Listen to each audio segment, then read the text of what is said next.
Sorry, guys. Sorry. Whoever's listening to this and whoever had to clean up poop water on October 5th, 1987 in Monroe Hall. Sorry about that. Gonzo, the Coast Guard years, boot camp, episode 1. I broke the toilet.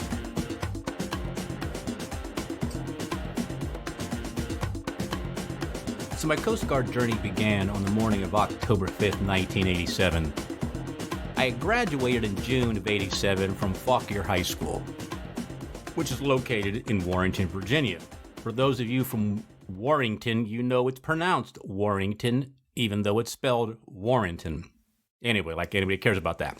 From the time I graduated in June, I basically just kind of hung out with my friends, the ones that didn't take off to college yet, and had some fun while I was doing it. Went to the beach in Ocean City, Maryland. First time I'd been there. Kind of screwed around for a little while. I think it worked a little bit. Worked as a mason's apprentice during that time frame. Trust me, doing masonry work sucked. I basically just laid brick, which was horrible. Definitely was not cut out for that kind of work. I had a girlfriend during the summer, and we were boyfriend-girlfriend as best we could after October 5th. And that pretty much ended in December of 87 as well. But that is a completely different story, one which I will not be sharing anytime today. So that morning, my parents drove me to what is now Reagan National Airport. I don't have a whole lot of recollection of what happened while I was at the airport. I do know that there was another Coast Guard recruit that was going to be flying with me to Philadelphia, Pennsylvania. From Philadelphia, we were supposed to be taking a bus. And from that bus, we were going to be riding about an hour and 45 minutes to 2 hours to Cape May, New Jersey. And I'll be honest with you, my knowledge of the Coast Guard was pretty much the same as most of you all. None. Unless, of course, you happen to have been in the Coast Guard or know somebody in the Coast Guard and you're listening to this. I don't remember much while I was waiting at the airport. I mentioned my parents had taken me there. There was my brothers and sisters were there. Well, my younger brother and sister. My older brother was off in the Navy already. I think he might have been in Great Lakes, Illinois, which is near Chicago, I think. Anyway, this story's not about them. The other Coast Guard recruit with me, he was sort of a skinny, lanky, sort of mousy-looking guy. He had glasses, which didn't make him look mousy, but it didn't actually help because he looked mousy sort of naturally. Again, I didn't have a whole lot of background or knowledge about the Coast Guard. I only knew that at this particular point in time, this was my only option, or the only option that was given to me. So the time came for us to board, and it's at this point that I started realizing that my life was about to change completely. It wasn't so much that I was thinking about, this is the time I'm taking off and I'm going to grow up, this is my time to shine, my time to grow into a man and to do all kinds of other sort of things one would expect when an 18-year-old boy leaves and joins the military. And yes, for those of you who are asking or wondering, the Coast Guard is part of the military. In 1987, though, the Coast Guard was part of the Department of Transportation. Today, it is part of the Department of Homeland Security. Why we were in the Department of Transportation? Who knows? I don't think anybody else wanted the Coast Guard at the time, but whatever. But the thing that was really going through my head was I was about to get on an airplane for the very first time. In my previous 18 years, I never had an occasion to be on an airplane. I had been in the airport a lot, usually getting drugged there to drop somebody off or pick somebody up, never because I actually wanted to be there. But this was my time, very first time, and all I could think was, oh my fucking God, Tim, please do not throw up. And here's the weird thing. I actually never said the word fuck at all. I mean, I never, ever said it. I may have said a bunch of other stuff, the other standard 4-letter words, but I actually never said fuck. It wasn't until I actually got into the Coast Guard and realized that it's pretty much going to be the newest, latest, and greatest and most used word in my vocabulary from that point until now. I also picked up a couple other sort of habits while I was in the Coast Guard. but I'll get to those when the time comes. So I'm freaking out that I'm going to throw up, thinking I might be airsick. I had no idea.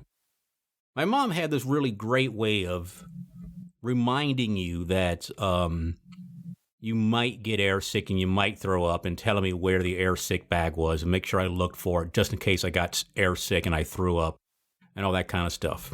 But don't worry, you're not going to get sick, but know where the airsick bag is so you don't get sick and throw up. So anyway, I said my goodbyes to my parents, my brother and sister. I think there were some onlookers, people watching, sort of knowing what was going on.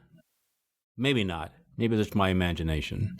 I don't remember if the plane I was on was connected to the gate and there was a jetway, or if I just walked out into the tarmac. I felt like I walked out into the tarmac because the plane we were on was like the small little two-prop airplane. I mean, my inaugural flight on a plane wasn't even a real, like, big jet.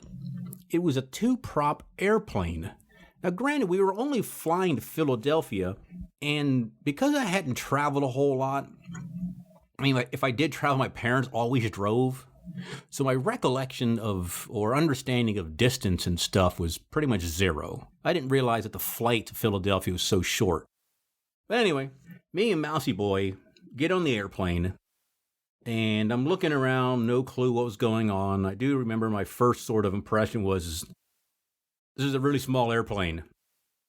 I sat down, buckled in, still freaking out, not knowing what's going on. Holy shit, thinking I really don't want to do this. Holy shit, please, Tim, do not throw up, blah, blah, blah, blah. Plane takes off, the cabin pressurizes, my ears start popping. First time I recall that happening ever. Still thinking the entire time. Holding on to the, those little armrests there on the plane.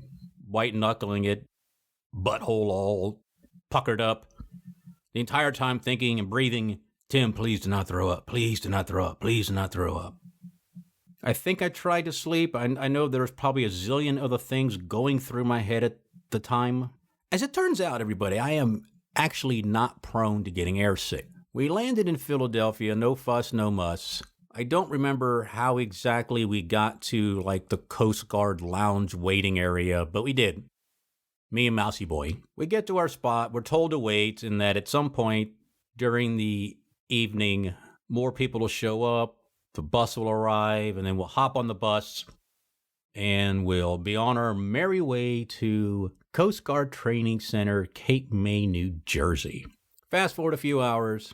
I have no recollection of what was going on. I know I sort of sat around. More people showed up.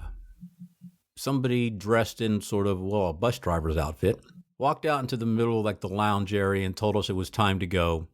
So we all just sort of looked at each other, got up out of our seats, and I think I got all freaked out again, wondering what the hell I was doing. I think everybody else sort of had the same look in their faces. Maybe it was just me.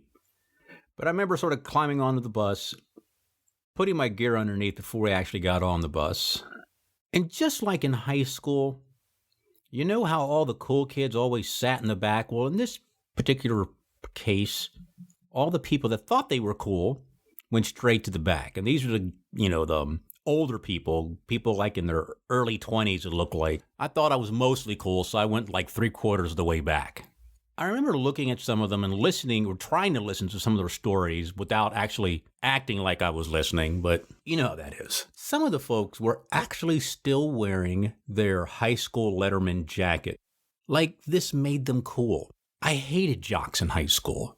I mean, I knew a few of them, but we weren't friends or anything. But yeah, jocks in general just were not, we didn't, nah. Mm-mm. So I remember hearing them talk, and they were, one guy in particular I remember, the Letterman jacket guy, was talking about how members of his family had previously been in the military. I don't think anyone there actually had, or correction, nobody there that was talking had known anybody that was previously in the Coast Guard. Navy, Air Force, Marines, yeah, but not the Coast Guard. Mousy Boy, it turns out later on, I found out, actually did have a member of his family in the Coast Guard. It was his dad. His dad was a Coast Guard commander. And somebody else that was on that bus, maybe not on that bus, but arrived in a later bus. Also was a member of the Coast Guard family, or one of their relatives was, but I'll be talking about that later.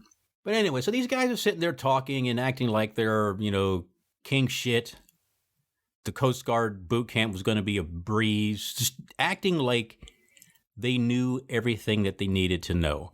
And I guess at that age, we're all guilty of it. We think we know everything. I, on the other hand, was pretty sure I knew nothing. But I was going to act like I knew everything, or at least give the impression I did, but I was pretty fucking clueless. The bus trip generally was uneventful. Like I said, just a bunch of people, men and women, mostly men, all trying to sound tough, trying to act cool, and that, like boot camp wasn't a big deal. I really just think now, thinking back, it was a bunch of nervous people trying to hide behind this air of cool, because they really just were about to embark on a nice little trip that will ultimately probably change their lives forever. It did mine. So an hour and 45 minutes or so later, our bus arrives, and it's just getting about dark, I remember. As a matter of fact, it was dark. It was dark by the time we got there. The bus pulls up alongside of this building, and a dude apparently was in the Coast Guard, older gentleman, walks on the bus. He seemed very nice. He spoke very kindly. He welcomed us to the Coast Guard, welcomed us to the Coast Guard Training Center, Cape May, New Jersey. Told us that we needed to get off the bus, and as we were doing, to grab our gear, which was, again, piled underneath the bus, and go stand over on these yellow squares out in front of, I believe, the building we had pulled alongside. This guy had turned out to be a Coast Guard bosun's mate chief, or chief bosun's mate. I'm not sure if I actually saw him again after this. I have maybe vague recollections of seeing him, but not sure. So people started filing out of the bus, and the moment that it felt like your feet hit the ground, people were yelling at you, "Grab your shit and get over on the squares." And they're just sitting there yelling. And when you're getting yelled at, whether it's, by your parents or somebody, your immediate reaction is to start moving really fast. As a general rule, unless you're one of those super bratty, snot-nosed, tough kids who just kind of walks no matter how bad someone yells at you. But I do remember running. I grabbed my duffel bag, went running over to the yellow squares, because you run when you really don't know what you're supposed to be doing, because it just seems like that's the thing to do. I'm running over there. I get into a spot, a yellow square, and this guy is screaming at everybody, yelling, "Get your eyes in the boat." More like, "Get your eyes in the boat." I had no idea what he was talking about. I did happen to notice that there were two sort of like giant canoe-looking things off to my left. So I did exactly that. I turned to the left. And I turned to the left because that's what I was told to do, because that's what you do when you're in the military, right? You do what you're told. So I turned left, and I'm looking at these boats, and the guy comes right up to me, starts screaming again, "Get your eyes in the boat!" So I immediately am like looking around, and I'm like, fuck! It appears that everyone else was facing forward, looking at the building. I'm not so particularly sure how all of a sudden this building became a boat. I had no idea. I was like, what the fuck? All right, whatever. Now, this dude yelling at me was this kind of tall, skinny guy. He had a mustache. He had on a Coast Guard baseball cap. Now, as a general rule, I think every military calls their hat a cover. This was like a baseball cap. The bill of this hat was pulled down so far you could barely see his eyes. I mean, I was surprised he could actually see. And he's screaming, "Eyes in the boat, and you better get your shit together, because when you pick up your company commander on Thursday, you're in deep shit. He's going to crank you. It's going to be miserable." He's saying all kinds of things, and I really had no idea what on earth he was talking about. I thought this guy was our company commander. He wasn't. What I end up finding out is that the first couple of days in the Coast Guard, you're in what's called forming company. Now, I'm not even sure that this is what they call it today, but from October 5th, 1987, at least till May of 1992, it was called Forming Company, at least the first couple of days. The name of our company was Victor 126. It seems like you can forget everything else you've ever learned in the Coast Guard, but you never seem to forget the name of your boot camp company, Victor 126. We even came up with a song, and by we, I mean everybody else, not me, because I'm about as creative as a rock. So, after a whole bunch of yelling and thinking we know how to stand at attention and eyes in the boat and all that kind of nonsense, he takes us into this building. It might have been the first floor we were on. Might have been the second floor. Fuck if I remember. I think it was second floor, now that I give it some more thought. Second floor. First floor was for women. So that was my first, half an hour actually in Cape May. I don't remember if we actually ate the evening meal. Pretty sure we didn't. I remember between 9:30 and 10 o'clock, they told us it was lights out. We're sitting in these barracks. I'm not talking to anybody. I'm just kind of milling around, sort of walking around, staying next to this spot that was going to be my bunk that I was going to sleep on. Now, the room we were in were called barracks. Or squad bay, I'm sorry. The building is our barracks. The room we were in was called a squad bay. I mean, this big room that would hold close to 100 people, I think. And we had bunk beds. They were stacked 3 high, which wasn't so bad. I don't remember if I had the top bunk or the middle bunk. I know I didn't have the bottom bunk. I'm not a bottom. Okay, that was a really bad joke. Hopefully nobody got offended. So one of the more difficult things to get accustomed to was the bathrooms. Now, the military, the Coast Guard in this particular case, calls it a head. Apparently, it's called a head because on a ship, the front of the ship, also known as a bow, on older ships had the figure of a woman on the front. And they always had, they would call it the head. It's you went to the front of the boat to go to the bathroom, which to the life of me makes no sense at all because the shit would all blow back at you. But anyway, I mean, I'm sure there's some reasoning. I just don't know what that is.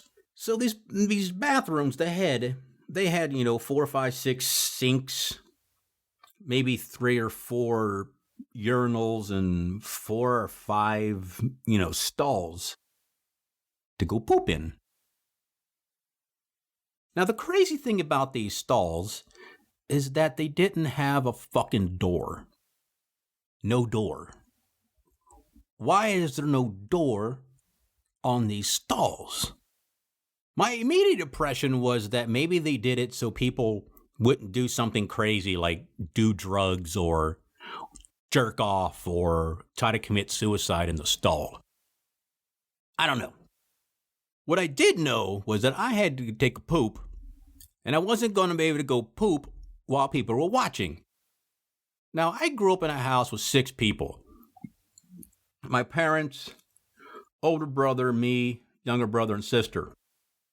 At no particular time at all did I ever think it was okay to have someone in the bathroom or have the door open while I was going poop. I really didn't want anybody watching. It's my private time. So, it was lights out, and I was pretty sure most people were sleeping. I had to poop. So I got up, snuck into the head. I had to actually sneak to the bathroom, but I felt like I had to because I didn't want anybody getting up and following me. So I get there, and, I just go in there and I start to do my business, and looking up every once in a while, thinking somebody was going to show up, because I'm all freaked out. I was actually thinking I was doing something that I wasn't supposed to be doing. And really, I wasn't supposed to be taking a poop with the door gone. Nobody does that. That's just, no. So anyway, I take care of business and, do the whole cleaning up yourself thing. And if anyone who's been in a public bathroom, like the standard rule in a public bathroom is you don't actually touch the flush valve in the stall because you just don't know whose grubby hands have touched it before. I mean, you know that their hands are grubby because they were on their hiney. So anyway, you use your foot. So I remember I reached up with I presume my right foot, could have been my left, who knows. And whether it was a broken flush valve or I kicked really hard or I just didn't know my own strength or some combination of the three, I gave the thing a good little tap and watching to see everything goes down appropriately. And all of a sudden I realized that the toilet started to overflow. It didn't go down. So at this point, you're probably wondering, what did I do? I think I did pretty much what anyone else in my position would do. I turned around and acted like nothing happened, like nothing was wrong, like there wasn't going to be a whole lot of really gross stuff about to hit the floor. I mean, it was my poop. And I can tell you, it's gross. So I left the head. I don't even know if I washed my hands because I was really in a hurry to get the hell out of there. But I absolutely snuck out of the bathroom, out of the head, snuck back into my rack like nothing happened. Sometime during the evening, I know more recruits were coming in. And I don't know if it was then, but somebody walked into the head and noticed that the floor was getting flooded with poop water. Now, one of the things about large bathrooms like that, there's usually a drain in the middle of the floor, which I don't think is actually meant to catch poop water. But I imagine it's sort of a side effect that it'll catch, overflowing toilets. But I think it's more for like cleaning the floors and stuff. Anyway, some poor guy had to go talk to somebody, I don't know who they wouldn't talk to figure out how to stop the toilet from overflowing. I guess they just turned off the water. Somebody else cleaned up the mess, which, hey, sorry guys, sorry. Whoever's listening to this, and whoever had to clean up poop water on October 5th, 1987 in Monroe Hall, sorry about that. That was me. So after the poopy water cleanup crew had left, this guy who I think ended up becoming our recruit commander, our RC. I was pretty sure it's him. I'm not sure because it was some guy basically yelling with the lights out, something like, "Hey man, whoever did that, you need to fess up. We don't all want to get in trouble because of one person." Now, I don't know about that dude. And at the time, I really hadn't put two and two together that that's how shit goes down in the military, or at least in boot camp. But I wasn't going to fess up to anything. As a matter of fact, fuck you. I wasn't going to say shit. Have you guys give me a bunch of crap, pun intended, because I pooped and the toilet overflowed? No, I wasn't going to say anything at all like that. No. So the conversations are going on and other people are saying something. Yeah, come on, man, you need to say something. No, I wasn't going to say shit. Because I really didn't want to get my ass kicked the first day of boot camp. Can you just imagine that? Anyway, that's just day one. Or night one. The rest of boot camp was equally as eventful. Some of it quite painful, in fact. But we'll get to that later.